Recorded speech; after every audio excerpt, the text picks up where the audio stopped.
aquí en el Azuay, pero también a toda la gente que ya nos está escuchando a través del Facebook Live. Les recordamos que pueden ir a Sin Etiquetas, donde pueden mirarnos, escucharnos e interactuar con nosotras, con nosotros y con nosotros. Pues esta noche estaremos con varios segmentos y pues con varios temas también importantes, una vez más, que a la semana, siempre que podemos hacerlo, pues desde este espacio. Mi nombre es Pedro Gutiérrez, les doy la bienvenida y pues también agradecer a Juan Andrés Merchán en los controles en la cabina de la Suprema Estación. Evelyn, Cristina, bienvenidas. Muy buenas noches con todos, con todas. Aquí estamos en un nuevo programa de Sin Etiquetas. Yo creo que vamos a hablar de temas bastante interesantes en los que no se olviden de compartir, de comentar en nuestras redes sociales. Muchas gracias a todos, todas quienes interactúan domingo a domingo por ese medio. También es muy válido y es necesario siempre. Así que bienvenidos, bienvenidas, no se pierdan nuestro programa. Y estamos en nuevo horario, estamos de 7 de la noche a 9 de la noche, pero igual con la misma energía. Evelyn.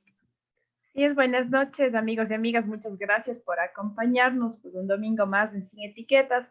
Ya lo decía Cristina, estamos con nuevo horario, ya que los compañeros también de licenciados en pelotas se han reincorporado ya en una hora antes que nosotros al programa, y pues realmente esta noche venimos cargados de temas de interés como todos los domingos. Estamos cara a las elecciones ya del 2021, y también es importante plantearnos ahí qué pasa con la perspectiva de género, qué pasa justamente dentro de estos procesos electorales con la apropiación muchas veces de los discursos, y también pues qué pasa cuando los partidos o las personas que conforman ciertos partidos políticos son LGTBIQ-fóbicos. Entonces, para eso tenemos ya nuestro invitado y nuestra invitada en este segmento, Pedro.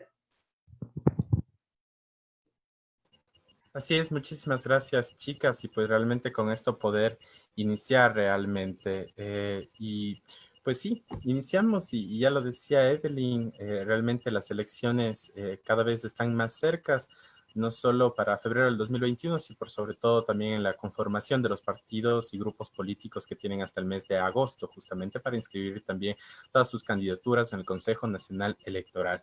Y pues hoy, para hablar de estas elecciones 2021 desde unas perspectivas maricas y sobre la apropiación del discurso de los partidos LGBTQ-fóbicos, nos acompaña y estamos ya con Carol Cortés Osorio. Ella es de la colectiva Transhumanos, una persona no binaria, artista e ilustradora. Pertenece a esta colectiva.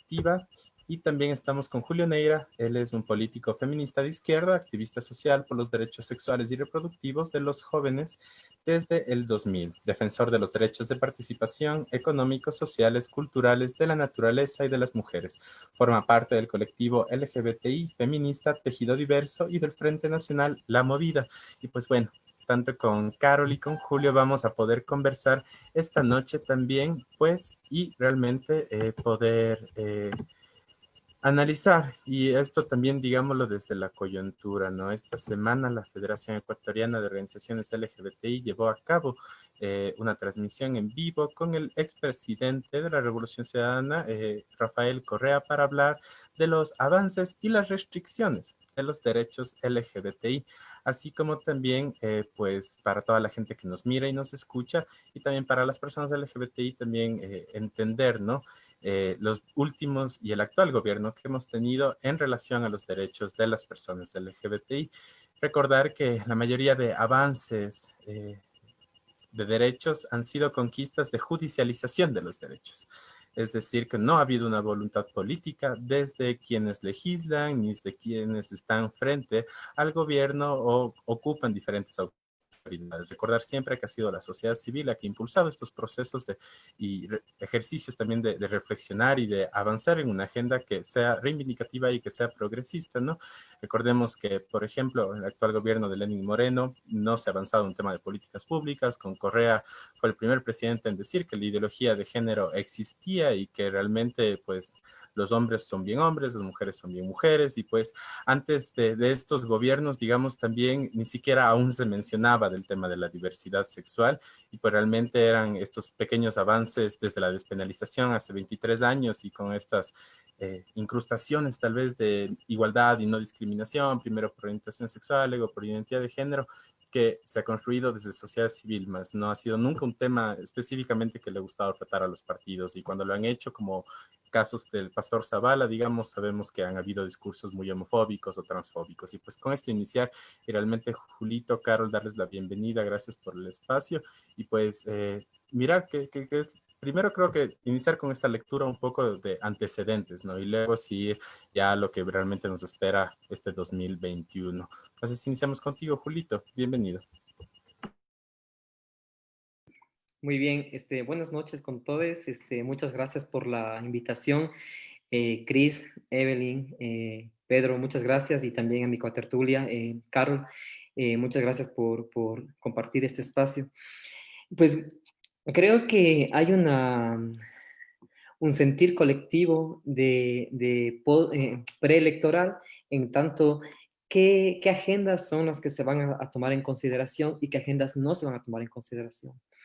Y para poder hacer esta lectura, precisamente como Pedro nos solicita hacer un poco de antecedentes, si bien es cierto que en el gobierno de Rafael Correa, que fueron 10 años en el que se hizo se robusteció el aparato estatal en las políticas públicas, infraestructura, salud, educación, eh, la política social, contrariamente a lo que podríamos pensar, realmente no tuvo un mayor avance. O sea, hubo un retroceso bastante fuerte en cuanto al reconocimiento de los derechos sexuales, de los derechos reproductivos, por un lado, pero también por otro, eh, esta forma, de alguna manera, de posicionar lo que deben o no deben decir algunas luchas. Y es ahí cuando hubo un quiebre.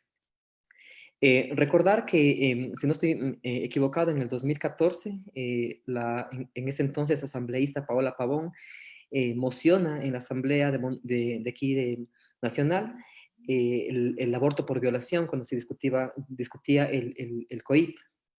Y sin embargo, desde presidencia, arrogándose funciones dentro de la independencia de las funciones del Estado, eh, pide, o no pide, exige a Paola Pavón quitar esta moción. Evidentemente, si hablamos en un tema de legislación, la solicitud de Pavón respondía a un clamor que viene dándose por el movimiento de mujeres por más de 20 años en el cuanto el reconocimiento de los derechos de las mujeres, pero también por tomar decisiones autónomas, libres, informadas acerca de su cuerpo, de su sexualidad, como un pequeño antecedente. Pero eso ya marca mucho porque también en el gobierno de Rafael Correa se emite el acuerdo, no recuerdo muy bien si es el 25-250, que realmente no es un documento formalmente válido en el sentido de decreto, sino es un documento en el que se habla de la formación de una política pública LGBT, que se va a institucionalizar a través de una mesa de trabajo. Esta mesa de trabajo tenía una visión intersectorial que estuvo en ese momento liderada por el Ministerio Coordinador de Desarrollo Social, MCDS, y otras instituciones del Estado como Justicia, MIES, Consejo de la Judicatura, en un momento estuvo el IES y así. Pero también quiero poner también en el escenario que en el gobierno de Rafael Correa es la primera vez que se toma en consideración realizar implementar una política pública bastante fuerte como fue el ENIPLA. El ENIPLA fue la Estrategia Nacional Intersectorial de Planificación Familiar y Prevención del Embarazo en Adolescentes.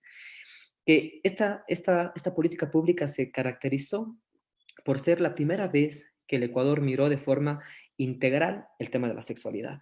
Entonces, no lo vio solamente desde el punto de vista de un servicio del Estado en cuanto a salud, ¿no es cierto? Es decir, haciéndola muy biologicista en cuanto a solamente no tener hijos o no tener relaciones sexuales prematrimoniales, etcétera, etcétera, sino había una visión que tenía que ver con los temas económicos, con los temas de desarrollo social, temas culturales, proyecto de vida, todo el aparataje que está reunido en el sistema educativo.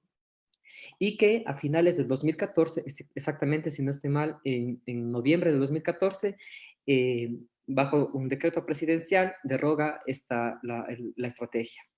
Una estrategia que duró específicamente 3 años y medio aproximadamente, desde el 2011, y que tuvo resultados bastante interesantes, importantes en cuanto, por ejemplo, al embarazo subsecuente, que es este embarazo que se da en mujeres adolescentes que llegan a ser madres por segunda vez luego de su primer embarazo, y esa distancia de edad se aumentó, es decir, hubo información, tomaron decisiones y se estrechó un poco la brecha de inequidad en cuanto al acceder a educación, a los servicios, a salud, etc. Se da este corte y diametralmente opuesto al ENIPLA ingresa un plan familia, que es esta política pública totalmente conservadora, que habló del ABC, que son siglas en inglés que significan Abstinence, Be Faithful y Condón, que en ese mismo orden es donde se da prioridad a entender el tema de la sexualidad. Entonces, cuando te hablan de abstinencia, porque te hablaban también de una nota de mantenerte virgen, y digo entre comillas virgen porque el cuento de cada persona lo conoce solamente uno mismo. Después se hablaba de la fidelidad, y también no se hablaba de específicamente esta fidelidad como mutua y eterna para hacer prevención del embarazo, ¿no es cierto? Y finalmente, a la cola de toda la política pública de prevención del embarazo en adolescentes estaba el condón, pero también vista, como fue vista en los años 80, para toda aquella población que es lujuriosa, que es atada a comportamientos sexuales desbordados, y digo esto entre comillas. Entonces, era como para todo lo que sobraba, se podía hablar de preservativos. Entonces, si te das cuenta de pasar de una política pública que te habla del ejercicio de la sexualidad, que te habla acerca de los derechos sexuales, de los derechos reproductivos, del poder de la mujer para decidir sobre su cuerpo, no tutelado por el Estado, la sociedad, la iglesia, y de pronto te instauran otra política pública que es totalmente opuesta, pues evidentemente el gobierno no estaba con una directriz política, convencido de que estrechar brechas de inequidad económicas específicamente pasaba por el tema del embarazo. Esto como hacer una pequeña introducción, no sé si tal vez ahí Caro quiere aportar también ahí. Muchas gracias. Exacto, sí, sí, más bien ahí, Carol, también tener tu lectura propia también de lo que han sido estos antecedentes que nos llevan a estas nuevas elecciones, y sobre todo estas reapropiaciones que hay de discursos, ¿no? Buenas noches con todos. Gracias, Evelyn, Cristina y Pedro, por invitarme al programa. Creo que ya estuve una vez hace como 2 años. Es bueno como volver a poder participar. Y también gracias a Julio por esa intervención bastante contundente, corta pero contundente, ¿no? Quisiera acotar, ya que Julio lo dijo bastante bien, el tema del manejo del discurso en la presidencia de Rafael Correa. Sabemos cómo este fue un personaje muy polémico de muchas maneras, y principalmente en este espacio que tuvo de difusión y de campaña, que podría decirse de alguna manera, que fueron las sabatinas. Cada semana teníamos una nueva sabatina y teníamos una nueva controversia de qué hablar prácticamente. Y en estas sabatinas es donde más podíamos ver su discurso, un discurso que siempre estuvo ligado a sectores muy conservadores, sobre todo en lo que tiene que ver con el tema de familia y de identidad, de género, sexogenérica, etc. Y también con lo que tiene que ver con cómo era su representación o su manejo del tema de la mujer. Pues tenemos en la memoria frases muy despectivas como esto de gorditas horrorosas, como se refirió una vez a Cynthia Viteri por ser rubia, por usar maquillaje, o sea, cosas que se salen mucho del contexto y que para un mandatario pues da mucho que desear.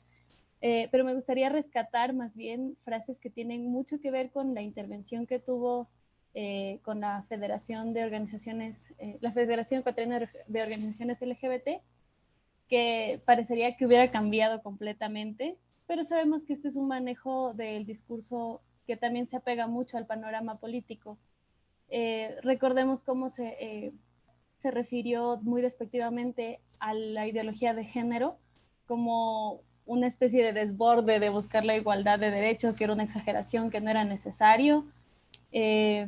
habló de forma muy peyorativa sobre las personas trans, se podría asumir, diciendo básicamente no existe hombre o mujer natural, o sea que el sexo biológico no determina al hombre y a la mujer, sino las condiciones sociales, que uno tiene derecho, que la libertad es elegir, incluso si uno es hombre o mujer. Y él decía, por favor, eso no resiste el menor análisis, eso es una barbaridad que atenta contra todo, leyes naturales contra todo. Y en muchas ocasiones reiteró que la Constitución dice que la familia es solo hombre y mujer y se negaba rotundamente a la existencia de familias homoparentales e incluso del matrimonio igualitario. Y mientras en su conversatorio con la Federación Ecuatoriana de Organizaciones LGBT se asumía como que respetaba mucho a las personas trans, aún mostrando una completa ignorancia respecto al tema. Él decía, y cito, orientación sexual son las preferencias sexuales e identidad de género es lo que me creo. Cada quien tiene el derecho a creerse lo que le dé la gana, hombre o mujer. Así se haya nacido hombre, puede creerse mujer o viceversa y hay que respetar. Esto muestra claramente un discurso que tiene mucho que ver con una necesidad de aceptación popular, sobre todo de las poblaciones más jóvenes, que tienen mucha tendencia a estos discursos. Sin embargo, no hay una coherencia en lo que él menciona. Al punto al que quiero llegar es que estamos viendo claramente una apropiación de un discurso que claramente es pro derechos, solamente por la necesidad de un tema coyuntural, de un tema electoral, de un tema de aceptación, pero no porque realmente a él le importe este tipo de temas. Y eso es algo que vamos a ver durante este tiempo hasta que empiecen las elecciones. Mucha gente va a querer, muchos candidatos, muchos movimientos políticos van a querer apropiarse de este tipo de temas, porque evidentemente suma votos a sus campañas, suma votos a sus puestos incluso, y también vamos a ver organizaciones que se plieguen por esos puestos que les puedan ofrecer este tipo de candidatos. Entonces vemos por un lado los candidatos que durante la época electoral, durante la campaña van a estar muy a favor de nuestros derechos, pero vamos a ver después qué hacen. Vemos todos estos discursos de odio que se dieron durante la presidencia de Rafael Correa como un claro ejemplo, y también vamos a ver estas organizaciones que de alguna manera se van a plegar a estos discursos, también por beneficios políticos y por beneficios personales. Y ahí tenemos que discernir muy bien las personas que pertenecemos a las diversidades, de cómo vamos a reaccionar ante esto, porque realmente estos discursos nos representan o no nos representan, o solo son un discurso por simple interés. Creo que eso sería lo que yo tendría que acotar. Gracias, chicos. Julito, en la misma línea de lo que ya decía Carol, de esta apropiación y de cómo medimos y vemos también cómo los partidos o movimientos políticos van manejando el tema de los derechos, nos ha pasado muchas veces que, por ejemplo, tenemos personas muy valiosas dentro del activismo y que les decimos, tú deberías estar ocupando ese puesto, tú deberías ser candidata o candidato, y lo que recibimos de respuesta es de un no, no me quiero meter ahí, es muy complicado. Es como que el activismo y la política muchas de las veces se ha visto separado justamente por este mal manejo justamente en los discursos y en la práctica, ¿no? Frente a los derechos. Tú fuiste candidato, entonces en ese sentido mi pregunta es, ¿cómo tú ya viste de cerca cómo se puede empatar o, por ejemplo, cómo generar ya de manera más directa este involucramiento directamente de las poblaciones, más allá de la apropiación de los otros o de las otras de nuestras luchas? Bien, es una reflexión bastante compleja porque me encantaría decir que no hubo tensiones políticas internas para al momento de haberse enterado que un candidato homosexual estaba dentro de las listas, ¿no? Porque en un primer momento, cuando a mí se me pide ser candidato, no fue que recurrieron a Julio Neira per se primero, sino fue a través del movimiento Juventudes Contracorriente que estaba dando aquí en la ciudad de Quito. Solamente como paréntesis, yo soy cuencano, pero vivo aquí en Quito hace 8 años, entonces mi camino de activismo viene desde la ciudad de Cuenca, en donde también hubo procesos de formación con adolescentes, jóvenes, mujeres, etcétera. Y cuando vengo acá, pues claro, yo aquí al principio no me anclé a ningún proceso de activismo como tal, pero después empecé a militar o formamos con otros compañeros el colectivo Tejido Diverso.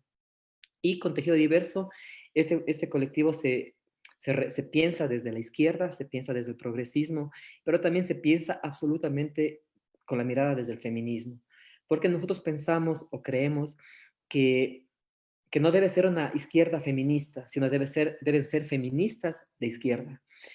¿Por qué hago esta diferenciación? Y específicamente lo hago porque la izquierda per se no es ni la derecha ni ninguna ideología política es feminista.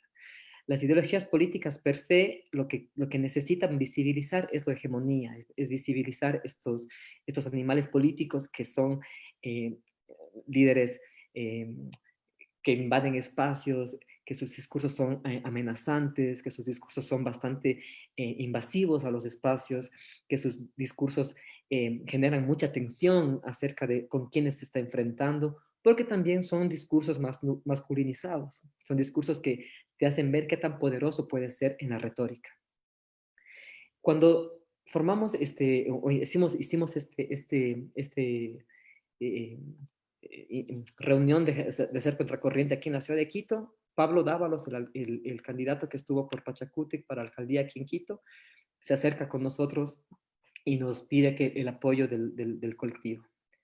Y claro, y como hicimos literalmente, ustedes recordarán que, bueno, no sé, tal vez aquí en la ciudad de Quito, el espectro político estaba bastante atomizado. Eran 18 candidaturas para la alcaldía. Entonces, ponerse a ver entre todas las 18 posibilidades, pues hicimos como un poco esta suerte de ir eliminando a quienes por cosas ya caminadas anteriormente no se acercaban mucho a lo que nosotros creíamos como colectivo. Y finalmente decidimos apoyar la candidatura de Pablo Dávalos, del economista. Una vez que hicimos esto, pues entramos al buró político para hacer incidencia, o sea, para un poco dar también línea política y también obviamente colocar luchas sociales que nosotros también pensábamos que son importantes colocarlas dentro de la agenda como agenda de la capital del Ecuador. Y en este camino, pues Pablo, un poco observando el liderazgo que existía dentro de las intervenciones, nos pide que Contracorriente saquemos 2 candidaturas, que él nos daba este chance para hacerlo. Finalmente, y tengo que ser muy sincero, nunca hicimos un lobby para decir que aceptamos siempre y cuando encabecemos la lista. O sea, no hubo nunca esa disputa, sino más bien era como, ok, en el espacio que estemos, pues vamos a apoyar. Finalmente, pues conversamos internamente en Contracorriente y por unanimidad me eligieron a mí y a una compañera, Andrea López. Y Andrea precisamente fue la compañera que fue mi suplente dentro de la candidatura. Y cuando presentamos ya los nombres a Pablo, pues Pablo nos dio la oportunidad, y esto tengo que también reconocerlo, de liderar los concejales o los candidatos a concejales de la circunscripción centro. Y también nos dio la libertad para poder elegir quiénes serían nuestros compañeros que estarían dentro de la candidatura. Entonces, de pronto la circunscripción centro no eran como los amigos del cuadro político, sino eran más bien personas que respondían a luchas sociales, dirigentes barriales, estaban dirigentes de mujeres del rock, estuvo en nuestra lista, estuvo la más joven de todas las candidaturas, bregando la candidatura con 20 años de edad. O sea, nosotros quisimos que realmente exista una pluralidad en cuanto a voces, pero también una pluralidad en cuanto a sentidos políticos y entender estas luchas, estas disputas que existen. Una vez que pasa esto, pues obviamente yo en un momento mencionaba en el buró, pues, hola, me llamo Julio y soy homosexual, sino estaba aportando en lo que nos pedían. Cuando de alguna forma se dieron después cuenta dentro del buró, y efectivamente, como ustedes podrán darse cuenta, la bandera LGBT tiene 6 colores y la de Pachacuti tiene 7, y son muy parecidas. y empezaron estas disputas, que era como, tienes que hacer tienes que hacer claridad y dar énfasis en que la bandera de Pachacutic no es la bandera gay. O sea, y eran como que ya cosas pequeñas, pero ya te comenzaban a dar un mensaje, que qué significaba que estés ahí bregando esta candidatura. Pero finalmente ya en la participación política como tal, afortunadamente no tuve un rechazo desde el imaginario colectivo, es decir, no tuve ataques en redes sociales, no tuve personas que quisieran dañar mi imagen política porque era mi primera candidatura que había aceptado, a pesar de que previamente había tenido eh, propuestas por otros partidos para participar para asamblea, no lo había aceptado. Y pues se llevó, digamos que bien. Sumado a eso, también sí debo decir, y con esto ya más bien termino, sí creería que hay una disputa entre el activismo o lo que significa las reivindicaciones sociales y la disputa del poder político. Y esta disputa es precisamente la que tenemos que preguntarnos. ¿Realmente queremos generar esta disputa? ¿Realmente necesitamos estar en puestos de representación? Una vez que lleguemos a estos puestos de representación, ¿a quiénes estamos representando? O sea, ¿realmente existe una población a la que estemos, por la que podamos estar hablando, entendiendo que lo LGBT, ¿no es cierto?, en esta gran como siglas, es, yo diría que un espectro bastante heterogéneo de sentires y de necesidades que no las puede cubrir una sola persona. Y al menos, tal vez como hombre homosexual, no puedo hablar de los sentires que tienen las mujeres trans o las personas de los transgenerismos no binarios, o etcétera, etcétera. Entonces, a pesar de tener la sensibilización acerca de las temáticas y todo, creo que sí se necesita que de alguna forma podamos confluir en espacios de discusión y de reflexión acerca de cómo son estas necesidades para llevarlas a la disputa del poder. Pues creo que eso nos deja también abierto ya el camino para poder reflexionar justo en lo que mencionaba ahora al final, Julio, también, digamos, de que hay identidades hegemónicas dentro de la misma diversidad sexual y que, digamos, hay identidades que han tenido mayores oportunidades, así como privilegios y visibilidades distintas para poder también acceder, digamos, a los partidos políticos o a los grupos políticos. Por un lado, digamos, estas personas como aliadas o aliados, digamos, cisgénero, es decir, heterosexuales, que han usado, digamos, por ejemplo, los discursos, las reivindicaciones de la diversidad sexual, justamente para poder, digamos, también pelear en esta cancha política cuando hablamos desde el ámbito electoral y una menor y muy poca participación, digamos, también en cambio de personas LGBTIQ+, realmente que han llegado a ser candidates realmente. Y pues realmente ante esto, ¿qué podemos también como decir, Carol? Es decir, como esta interseccionalidad de las identidades que no se ve reflejada justamente en el ámbito electoral, porque hay una hegemonía que lo sigue teniendo en general los hombres gays, digamos, y que menos de alguna forma se les pueda notar, digamos, que son maricones o maricas o que son más, tienen unas identidades más o menos femeninas, ¿no? Mientras que las mujeres lesbianas, las personas trans en su generalidad, siguen teniendo un menor acceso pues a estos espacios. Es decir, como realmente tú esperas o creerías que eso cambiaría tal vez para las elecciones que se vienen de asambleístas, provinciales, nacionales, así como para la presidencia de la República, que para el momento, de hecho, desde la matriz de heterosexual sabemos que solo hay una candidata mujer, digamos, hetero, ¿no? Obviamente, aún ni siquiera en temas presidenciables pensamos que una persona LGBTI pues llegue actualmente, pero ¿cómo le ves tú para esto que sucederá en febrero del 2021? Ya, perfecto.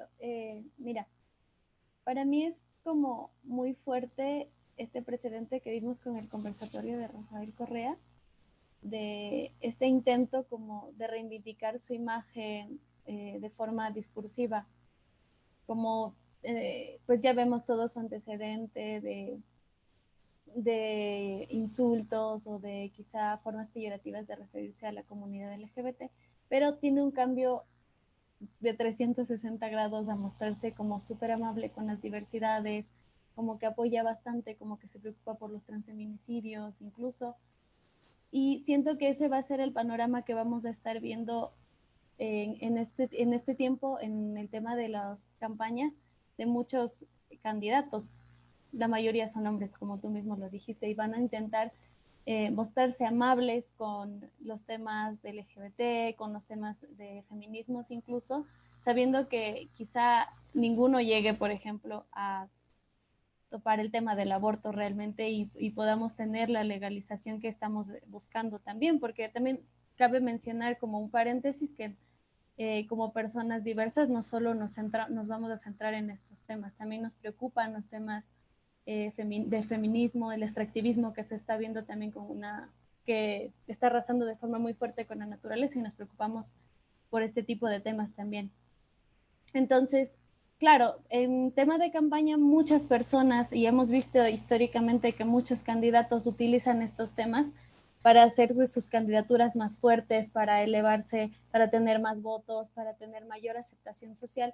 Pero realmente, ¿qué pasa cuando llegan al poder? ¿Qué pasa cuando ya están ahí y pueden hacer algo? Como no vemos que realmente esta lucha les represente y como no vemos que realmente tengan un interés, lo dejan de lado y siguen o quizá firman convenios mientras les conviene. Entonces, claro, para mí es un tema muy preocupante porque vamos a tenerlo, definitivamente es innegable que en tema de campaña se nos va a mencionar y quizás hasta puede que la imagen de algunos de nosotros aparezca, pero no va a pasar de ahí. Y tengamos en cuenta también que es un tema mucho más grande que solo poner a alguien en el poder o solo tener un presidente que venga y nos arregle los problemas. Es un problema sistémico. Estamos viviendo en una sociedad capitalista y patriarcal que de alguna manera siempre va a estar vulnerando nuestras cuerpos, va a estar vulnerando nuestros derechos también y vamos a seguir viendo mujeres asesinadas por sus parejas, vamos a ver a mujeres trans asesinadas por ser trans y a hombres ser asesinados por ser gays también y cosas por el estilo. Si no hay un cambio en la sociedad, si no hay un cambio más grande, no lo vamos a conseguir solamente con un presidente que utilice nuestra lucha como un discurso para poder candidatizarse y poder conseguir votos. Claro, es también un tema muy fuerte lo que mencionaba Pedro, de las representaciones. Es como muy claro que en los movimientos LGBT la parte de los hombres gay va a ser siempre la que esté más representada. Y muchas veces las mujeres lesbianas somos invisibilizadas, las mujeres trans somos invisibilizadas y mucho más si somos personas no binarias que estamos como en un espectro mucho más complicado de explicar a veces como para que se encuentre una representación más fuerte. Y eso también da paso a que haya como una especie de hegemonía dentro de los grupos LGBT de personas que tienen mayores privilegios, a pesar de ser personas diversas, a pesar de ser personas que nos interesa este tipo de derechos y este tipo de discursos, que van a estar en una posición más privilegiada que otros que estamos invisibilizados, que tenemos más vulnerados nuestros derechos. Y también por ese lado va a haber una especie de disputa. A lo que quiero llegar es que es mucho más probable que estas personas que están arriba terminen aliándose con estos gobiernos que solamente quieren nuestra imagen para candidatizarse. No puedo decir más que eso. En realidad no creo que a las personas de la comunidad nos represente un candidato. No creo que una de estas personas realmente vaya a hacer que para nosotros las cosas sean mucho más fáciles y que no hayan personas asesinadas, y mucho menos creo que uno de estos candidatos llegue a legalizar el aborto, por ejemplo. Este tipo de cosas en una sociedad que es muy conservadora se utilizan solo como discurso. No se utiliza, y desde ahí vemos el problema, solo se utilizan. No hay una conciencia real sobre el tema, no hay un interés real de hacer un cambio profundo, simplemente somos un escalón más para llegar a un puesto de poder y seguir construyendo este mismo, y que el sistema se quede como tal, que es un sistema de desigualdades y donde en las pugnas del poder nosotros estemos siempre perdiendo. Eso, chicos. Digamos, bueno, realmente yo creo que con esto podemos mirar que de por sí siempre ha sido complicada la participación político-partidista, digamos, para las personas LGBTIQ+, dentro del país como tal. Sin embargo, ahorita tenemos una cancha que está de alguna manera ya esbozada, digamos. Tenemos ya un cierto borrador de quiénes son las personas y los partidos y movimientos que se vienen. Por un lado, esta semana a través de Pachacuti se ha decidido que sea Yacu Pérez, por ejemplo, el candidato que vaya para la presidencia, que es actualmente prefecto aquí en el Azuay, que ha llevado varios cuestionamientos de si es o no ético dejar siendo una autoridad recientemente, o que se haya observado, por ejemplo, las decisiones del MIC con Leonidas Issa y debates que hay desde el movimiento indígena, y hablo del movimiento indígena por la importancia y la participación que han tenido desde octubre del 2019 y históricamente de también poder visibilizarse, ¿no? También como este Estado plurinacional. Pero de ahí tenemos ya estas otras personas como Otto Sonnenhorner, que sabemos que de alguna forma va a salir, no sabemos con quién. La Revolución Ciudadana, hoy salió igual una sentencia del Tribunal Contencioso Electoral, en el cual, digamos, Podemos de Paul Carrasco, Fuerza Compromiso Social de Rafael Correa y el movimiento de Gary Moreno van a seguir activos para estas elecciones. Por otro lado tenemos al Partido Social Cristiano, tal vez con la asambleísta actual Reyes, de ahí está Lazo, Alvarito, que una vez más ha dicho que se va a volver a lanzar, y digamos, con estas incertidumbres de la gente de Bucarán, con fe o no, que, etcétera. Entonces, realmente tenemos como ya este panorama de alguna forma. No sabemos si al margen de que el movimiento indígena pueda ser este outsider un poco más, digamos, que ha tenido unos discursos más apegados a las reivindicaciones de género como tal, o si vaya o no a salir la izquierda democrática que hace 4 años compartió que era un ex militar, hablaba del matrimonio igualitario, del aborto, etcétera, pero realmente como a finalizar igual ya con esta cancha, ¿qué pensar? O a la final también yo creo que es importante hablar de que el nulo sigue siendo una opción y que es una opción política, y ante eso también cómo politizar, si nadie nos representa, si nadie